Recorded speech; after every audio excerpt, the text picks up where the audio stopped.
आपको मैं बता रहा हूँ, इसी यही दृष्टांत में बता रहा हूँ बुद्ध के संदर्भ में।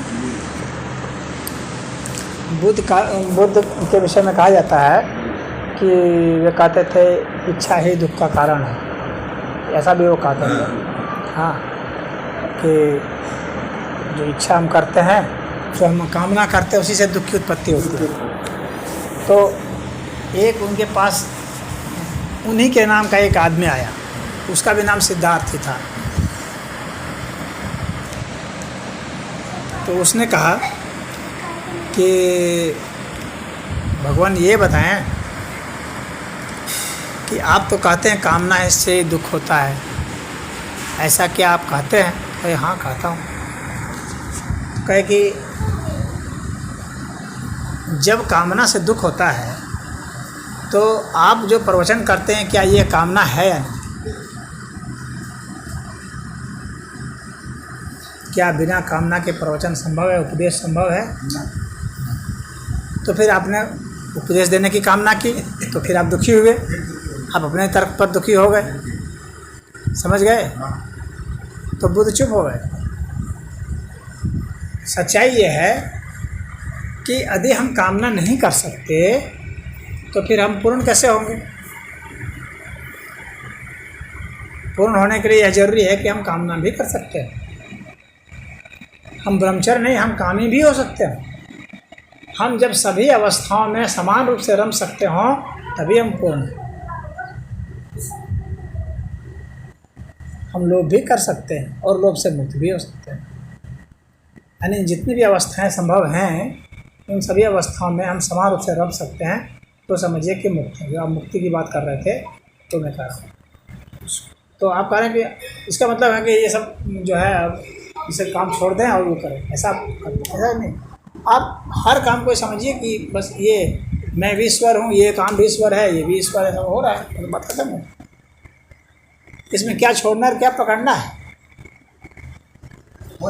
अब आप शुभ और अशुभ में फेर में पड़ेंगे, शुभ और अशुभ में फेर में पड़ेंगे कि ये काम शुभ है, ये अशुभ है, इस फेर में पड़ेंगे तो फिर आप अशुभ के द्रोह में हो जाएंगे। जान लीजिए, आपके मन में अशुभ के प्रति द्रोह की भावना हो गई। हाँ, ये अच्छा काम है, ये बुरा काम है, तो बुरा काम करने वाला भी आपका शत्रु हो जाएगा नहीं? कि ये चोर है, ये डकैत है, ये बदमाश है, तो ये बुरा आदमी है। उसके प्रति आपके मन में ईर्ष्या हो गई, उसके प्रति आपके मन में घृणा हो गई। आप घृणा से मुक्त कहाँ हो? बात समझ रहे हैं कि नहीं?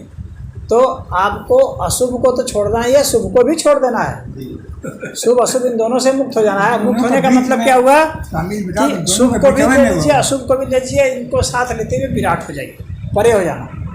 तो परे होने की बात मैं कह रहा हूँ, छोड़ने की बात नहीं कर रहा हूँ, परे होने की बात। इन दोनों को साथ में लेते हुए परे हो जाना। हाँ, देखिए सो अविदे आप शब्द लगा रही हैं, ये सम शांत होकर की इस स्थिति को देखिए। हाँ, सम शांत का मतलब संतो उतार चढ़ाव है, जो है सब कुछ परमात्मा। परमात्मा के सिवाय कुछ नहीं मानिए, कुछ नहीं जानिए, और अनंत के सिवाय उससे नीचे कुछ नहीं। हाँ, बस इतना ही दो चीज़ मैंने आपको बताया, इसको गांठ मान लीजिए और इसी के तहत ही जो भी चिंतन कीजिए, फिर आपको कोई कन्फ्यूजन नहीं होगा। एक हमारे बहुत करीबी हैं, वो कहते हैं स्वामी जी कुछ तो ये करते हैं तब तो ठीक रहता है, लेकिन फिर जब घर आते हैं, गृहस्थी करते हैं तो फिर परेशान हो जाते हैं। मैंने कहा परेशान तुम इसीलिए हो जाते हो कि तुम गृहस्थी के काम को ईश्वर का काम नहीं मानते हो। तुम्हारी प्रॉब्लम यही है, इसीलिए परेशान हो। तुम मानते हो कि ये फसान है, अब हम यहाँ से चले जाएंगे कुटिया में तो वो ईश्वर का काम, ऐसा समझते हो। ये भ्रम है तुम्हारा। जब ईश्वर के सिवाय कुछ है ही नहीं तो हर काम ईश्वर का है। फिर तुम कोई भी काम करते हो, सब काम ईश्वर का है। जब तुम ऐसा मान लोगे तुमको ईश्वर के लिए विशेष रूप से कुछ भी सोचने की जरूरत नहीं होगी, कोई योजना नहीं बनानी पड़ेगी। तब तुम निश्चिंत होकर कैसे होगे, निश्चिंत होकर उठोगे, कोई द्वंद्व नहीं, कोई द्वंद्व नहीं रहोगे। निर्द्वंद होने का वही है। नहीं तो आप चैन से सो भी नहीं सकते। अरे आज तो इतना बजे हम सो गए, अब तो 8 बज गया, हमको तो ब्रह्म मुहूर्त में उठना चाहिए था। अब फिर परेशान हो जाएंगे। हाँ, अरे वो मुहूर्त भी ईश्वर का है, ये मुहूर्त भी ईश्वर है, सब मुहूर्त ब्रह्म का ही है। हाँ, ये सब उन लोगों ने जो कोई विशेष रूप से जो डिसिप्लिन बनाते हैं ना, और डिसिप्लिन वही लोग बनाते हैं जिनको कमाई करनी होती है। जहाँ जहाँ डिसिप्लिन है, बनाया गया है कि ये निषेध है, ये वैध है, ऐसा सब ये सब जो हैं वो हैं जो कमाने के चक्कर में पड़े, और कुछ नहीं। उन लोगों ने बनाया है। नहीं तो कौन ऐसा मुहूर्त है जो ईश्वर का मुहूर्त नहीं है? क्या सब ईश्वर का मुहूर्त है। हम जब जब जब उठ गए यही ईश्वर का मुहूर्त, जब सुध गए, समझ रहे हैं? ऐसा जब करेंगे तो दिमाग कभी भी डिस्टर्ब नहीं रहेगा, और सुख शांति से सोएंगे, सुख शांति से उठेंगे, सुख शांति से करेंगे।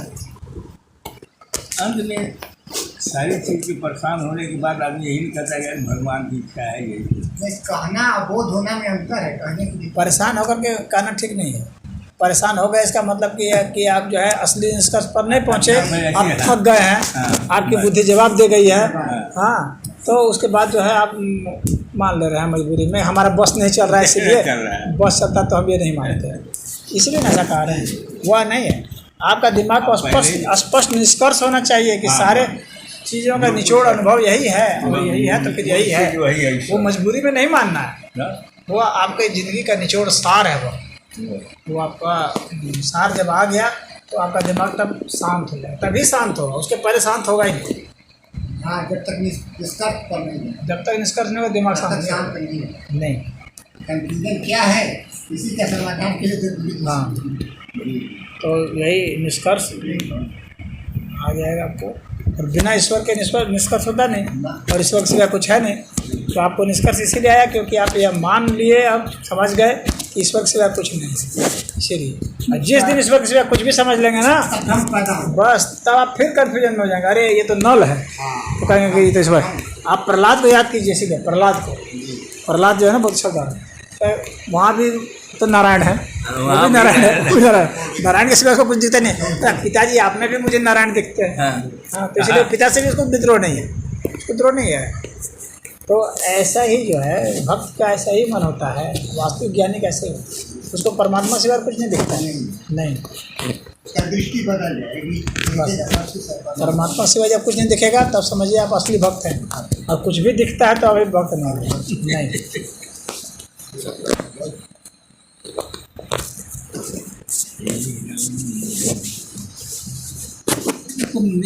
निर्बाध बुद्धि हो जाएगी तो अपने बुद्धि दोष से दूषित है, निर्बाध बुद्धि हो जाए तो नहीं, जब एक तथ्य और सत्य पर पहुँचेगी तो कोई बुद्धि वाला सब।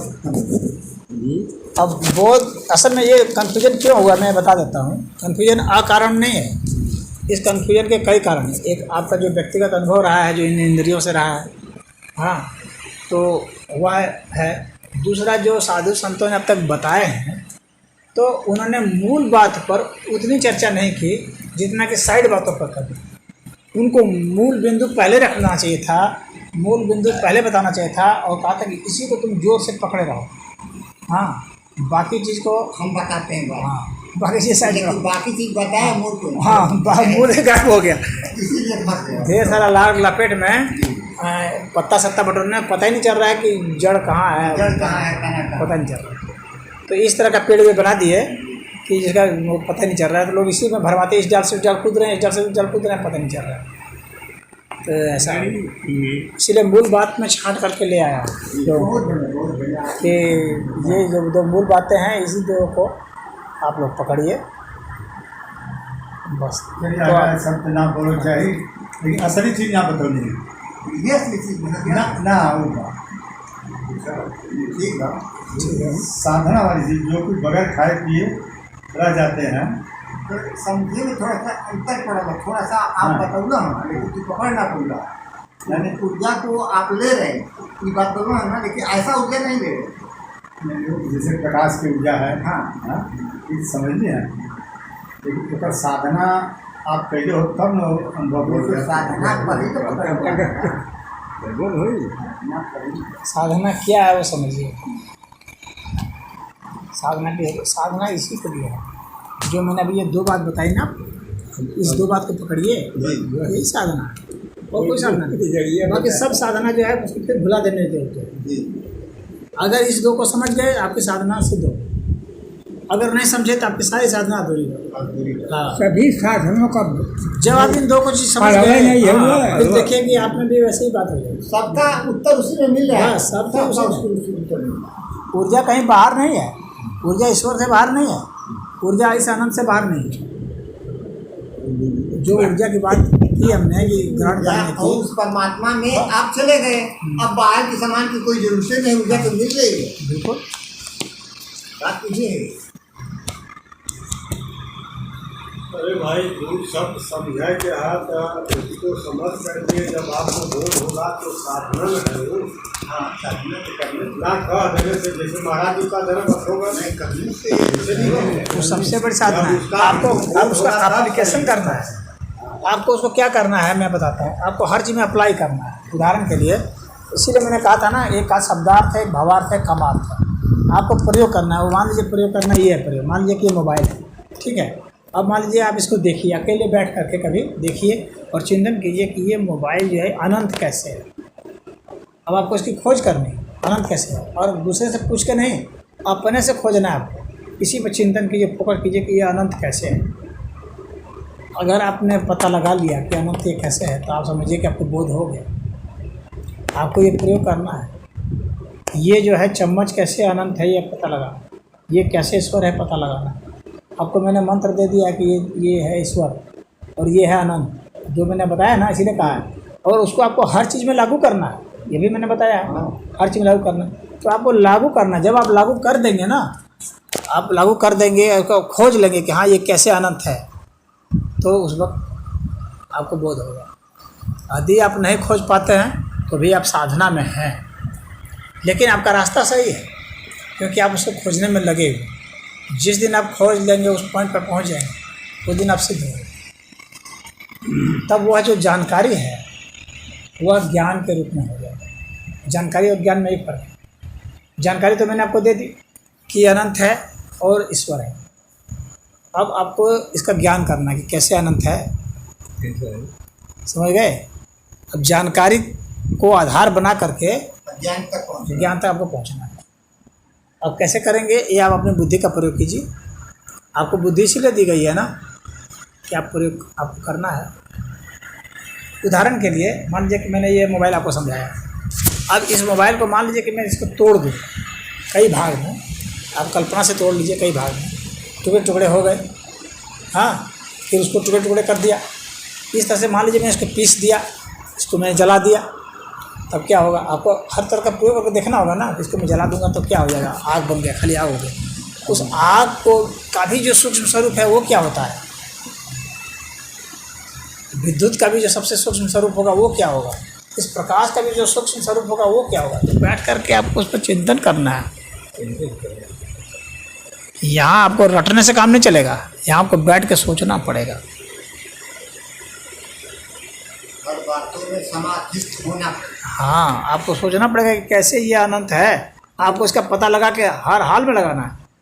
अगर आपने एक का भी पता लगा लिया ना इसमें से, जैसे कि पूरी हांडी होती है, उसमें एक चावल का एक दाना पक गया कि नहीं, पता लग गया, बस हो गया, सिर्फ हो जाता है।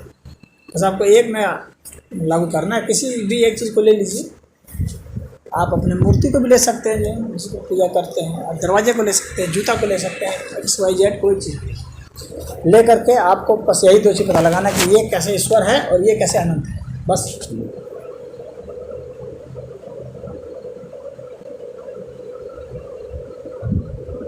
ये दो चीज़ मैं बता चुका हूँ कि ये ईश्वर है और अनंत है, ठीक है।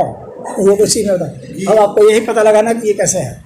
ये आपको अपनी बुद्धि से पता लगाना है, क्योंकि तब जो है आप आश्वस्त हो जाएंगे। आपकी अपनी बुद्धि जब खोजेगी ना तो आश्वस्त, और बुद्धि खोज लेगी। जब आप बुद्धि लगाएंगे तो बुद्धि खोज लेगी।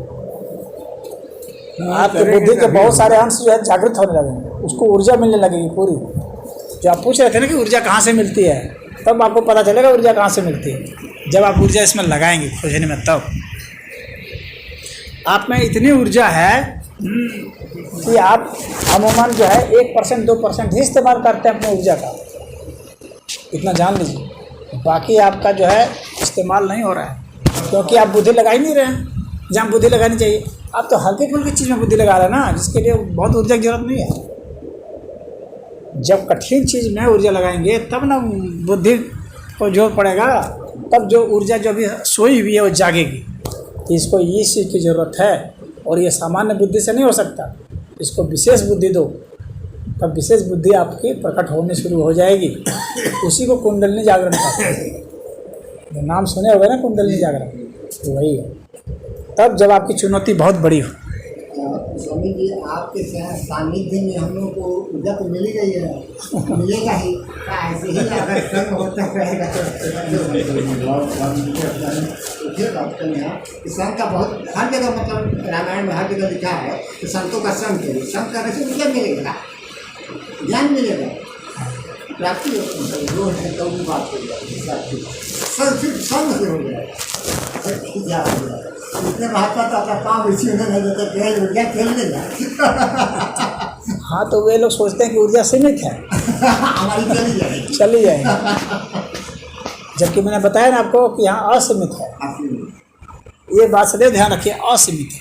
जो लोग मानते हैं सीमित है ना, उन्हीं की ऊर्जा जाती है, वे लोग परेशान होते हैं कि मेरा पैर छू लिया, बस मेरी ऊर्जा चली गई, मेरा कब खत्म हो गया।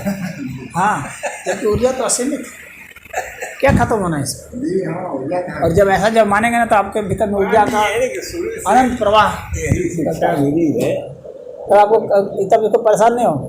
नहीं तो कितने लोग परेशान हो जाएंगे, अरे मेरा पैर छू लिया भाई, अब तो हमारा आज दिन भर का तब तो मेरा ये ले लिया। वो परेशान हो जाएगा। हाँ, सही कह रहे थे।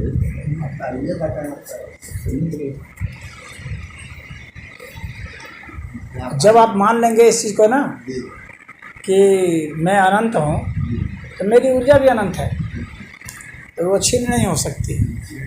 हाँ, बात खत्म है। मैं ईश्वर हूँ, बात खत्म है। ब्रह्मानंद जी ब्रह्मानंद जी, हाँ, उनसे भेंट भइल तो बैठा में स्वामी जी, जब हम आप लोग कहते ध्यान करते हैं परमात्मा का ध्यान, इसका करते हैं परमात्मा क्या अलग है क्या? मतलब घटाकाश मठाकाश तो सब एक ही ना है। अगर घट में हवा है, बाहर भी हवा है, तो कैसे आप अलग कर रहे हैं, कैसे ध्यान कर रहे हैं? एकता उद्देश्य क्यों बनाया? आपने वाली सवाल बोले देता एक कर लिया, अब क्या ध्यान करना है, क्या सब कुछ नहीं परमात्मा में। थोड़ा सा भगवान कृष्ण भी एक बार इसी तरह से ध्यान में बैठे थे, तो युधिष्ठिर ने पूछा, और अर्जुन भी थे, कि आप तो स्वयं नारायण हैं, फिर आप किसका ध्यान कर रहे हैं? हाँ, तो मैं अपना ही ध्यान कर रहा हूँ।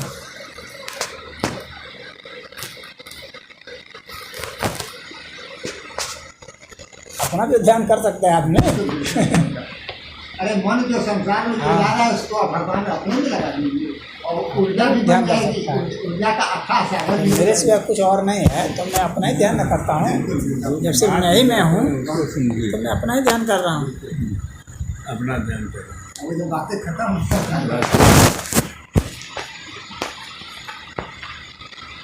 यदि वे कहते कि मैं परमात्मा का ध्यान कर रहा हूँ, तो ये ना समझ लोग सोचते कि ये परमात्मा नहीं है। ये जो ना समझ लोग थे, जिससे ये परमात्मा नहीं है, जबकि उसका भी अर्थ वही होता है।